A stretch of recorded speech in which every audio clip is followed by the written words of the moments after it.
Hey guys, welcome back to my channel. It feels so weird saying that for some reason, like official. Like I used to say that like while doing my makeup by myself in my own room, but for some reason, oh hold on, for some reason it sounds weird actually saying it, knowing that it's gonna go up on my channel. But oh well, here we are.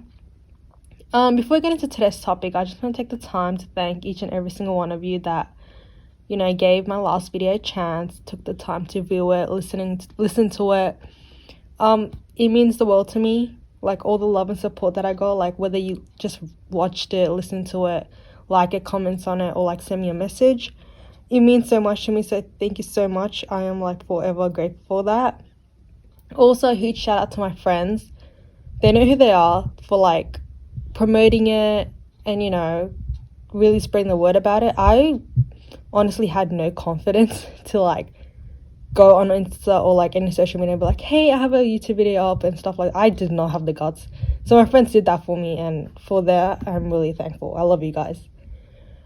But yeah, I guess we're just gonna get into today's topic, which obviously will begin with me wishing you guys a happy new year, even though I'm like 2 weeks late.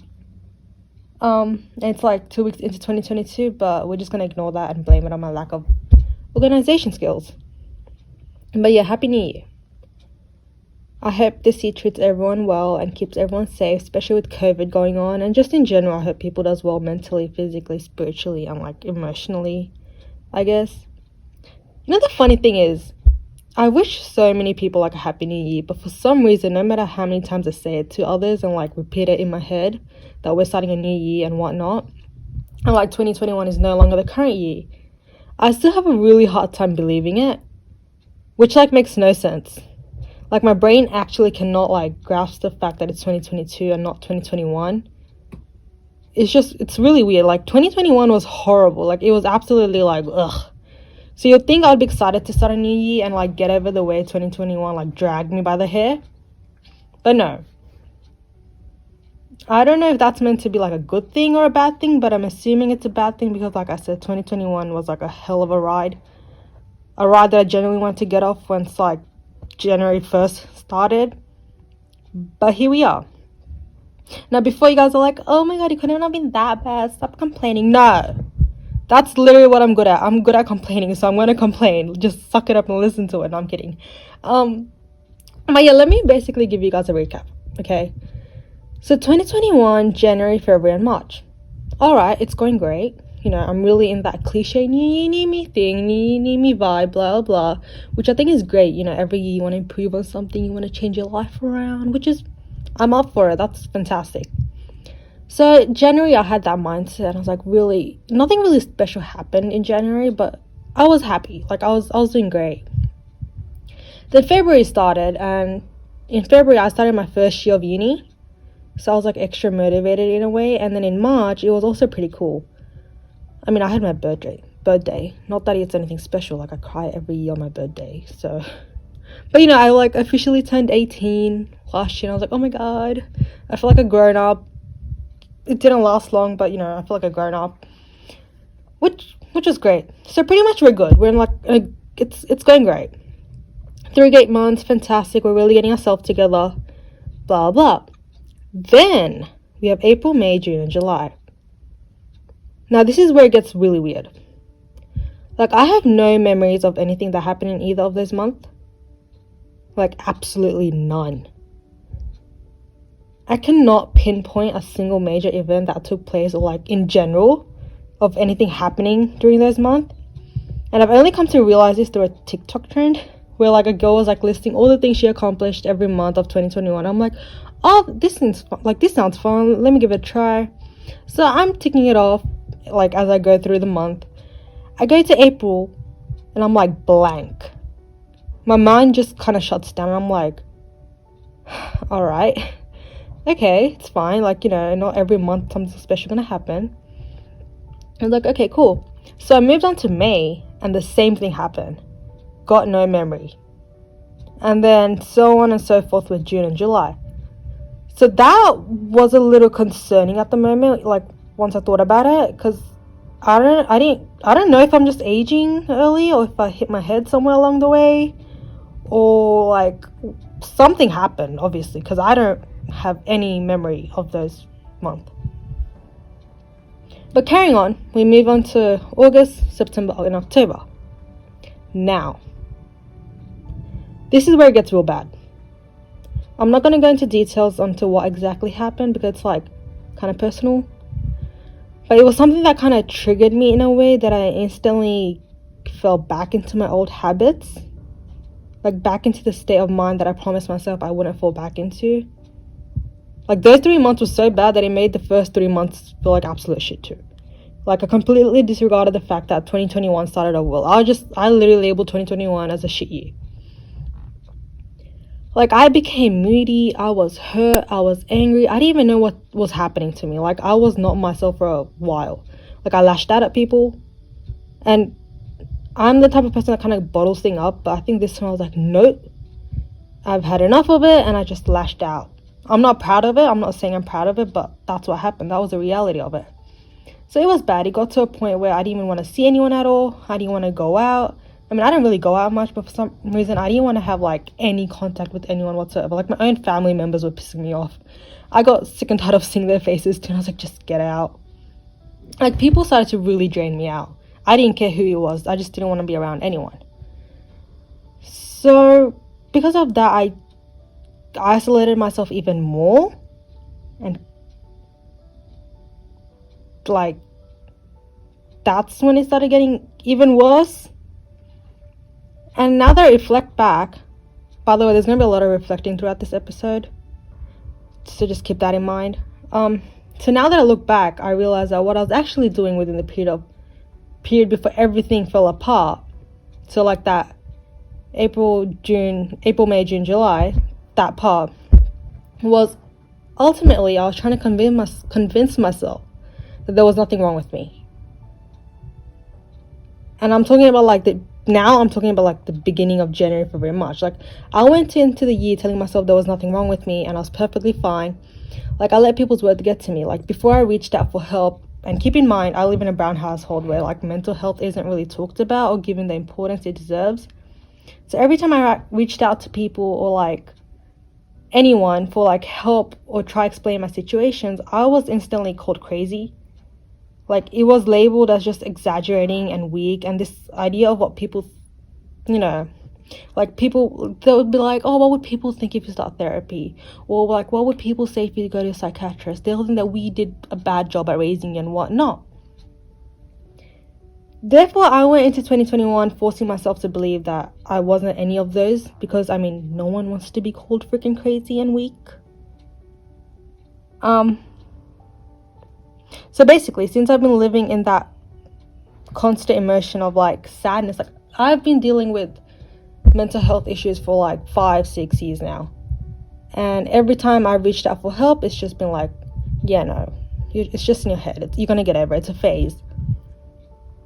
So, since I've been living with it for so long, I kind of found some sort of comfort in it.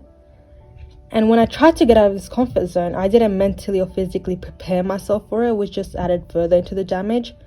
Because, like, majority of my life, like I said, that's all I've been exposed to and, like, confided in. So when I had a reason to fall back into that previous feeling, which was a situation that kind of triggered me and took a toll on me completely, my body really just let itself fall. Because I didn't think I really had any idea on what to do, and my body was just yearning to go back to that state. Because I thought, if I'm sad, I can't get any worse than this. Like, this is as bad as it's gonna get. But if I was happy, there's a chance I might not last, which is what I thought. And it's a very toxic thought, but it's a reality of how, like, so many people think. And when they think about healing and whatnot. So, that's one of the major reasons that kind of holds them back. So when I did fall back, there was, like, no guide on what to do. So I just did what I think was normal when you kind of rush things. I fell deep into a loophole and it just went downhill from there. So, like, the start of 2021, I completely disregarded the fact that I, in fact, needed help because people told me I didn't. Which, if you think about it, is really ironic, because if you think someone is crazy or weak, wouldn't you actually want them to get help in a way? Like, it just confuses me. Like, mental health is just as bad as physical sickness. If you don't tend to it, it will just keep getting worse and worse. Kind of like cancer. It's a very common, like, comparison, but it makes sense. So the beginning, when I convinced myself there's nothing wrong with me, I forced myself to have a great time. I did things to keep me distracted, and yeah, it was fun and great, but during those 3 months, like the beginning, I would avoid tending to my feelings. Like if I was feeling down, I'd do something to avoid it. I'd always keep myself busy, whether it be going to work, trying out new hobbies and stuff like that. So eventually when I became exhausted and burnt out, I think I was in a really weird position, and that would be like the April, May, June, July period, because I don't know, I don't recall doing anything. I feel like I was always just tired. And now I actually realize that during this period, I was in that constant fight or flight mode. Like, I had such a great time in the beginning that I drained out and didn't really focus on trying to have a great year. I was just focusing on not being sad. Because like I said, I did not want to go back into that mindset of me being sad. I didn't want to be crazy. I didn't want to like exaggerate.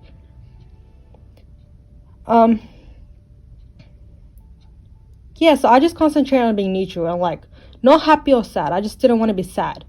And I put all my energy into doing that, which resulted in me not making any memories or really live up to what I was hoping I would, like just having a great year.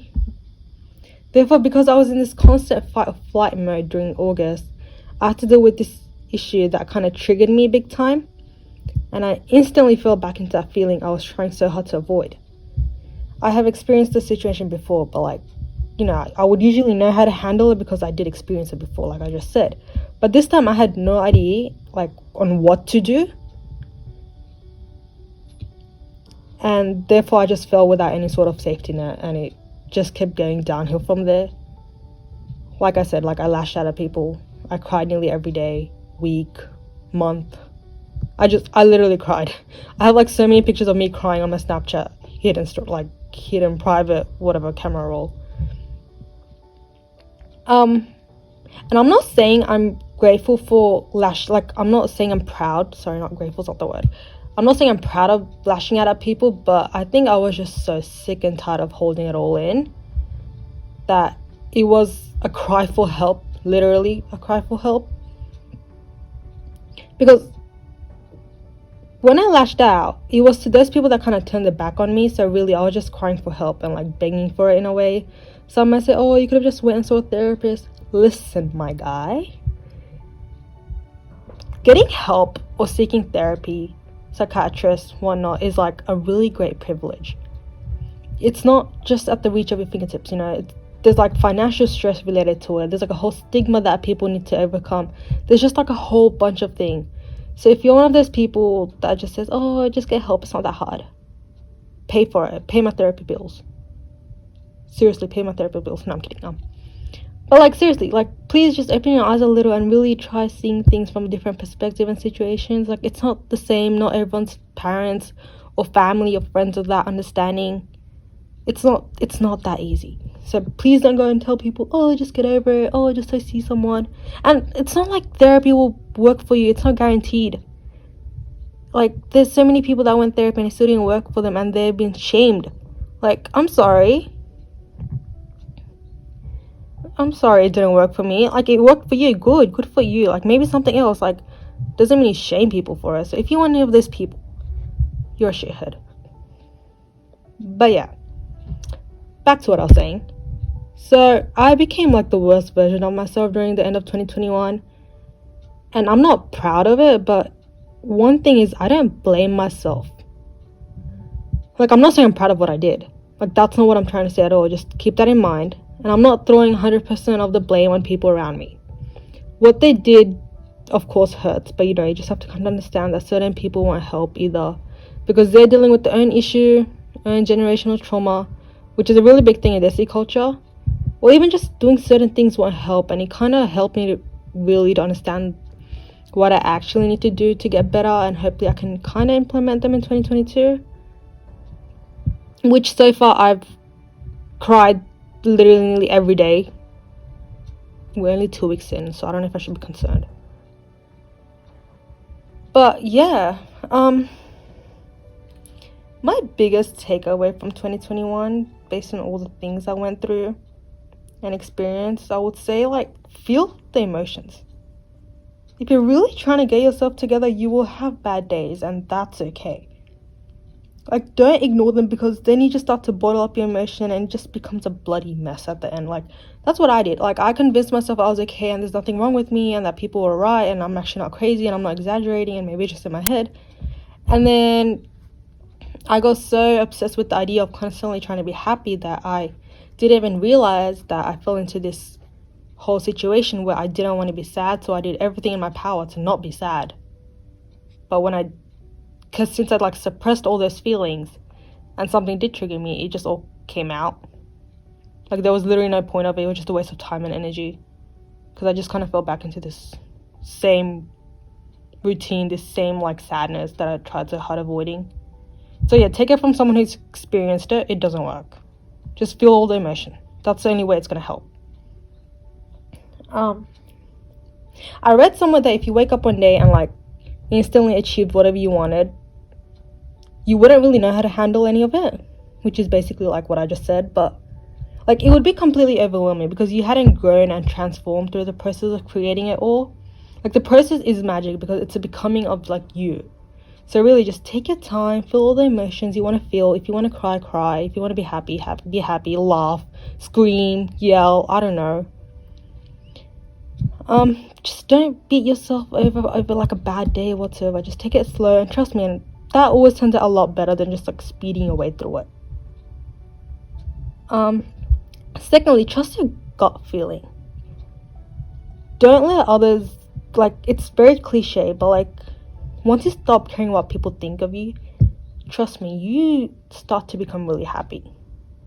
And that's really hard when you're brown, because that's all you grow up knowing. Like, what will people think of you if you do this? What will people think of you if you act like this? And I grew up, and I still have to listen to those words, like, what will people think?